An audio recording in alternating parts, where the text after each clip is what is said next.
后礼拜二2月1日是世界母语日。这礼拜文化部伫台北华山文创园区举办国家语言生活节，透过演唱、搬戏甲佚佗，互民众明白母语的重要甲趣味。卡，什么卡？大头卡。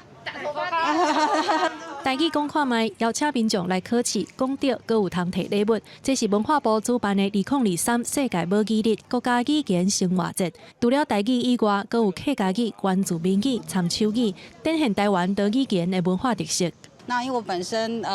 对于台语没有讲的那么好，可是毕竟是台湾人，我也想好好了解这个语言，所以觉得今天来参加这个活动，应该会学到很多东西。国家语言生活节这回以母语、老历、讲做主题，邀请40个单位同齐响应语言市集，嘛举办30场艺文活动，用唱歌、搬戏、佚佗的方式传达母语的重要性。来拜档的理工局台语文教基金会认为，推动国家语言，除了办活动，设立专职机构，未来更较爱结合科技的应用。希望讲会当透过一摆多元丰富内容的活动，互更较侪咱台湾各种语言的人民会当来共同参与甲关心咱各族群语言，足侪种无共的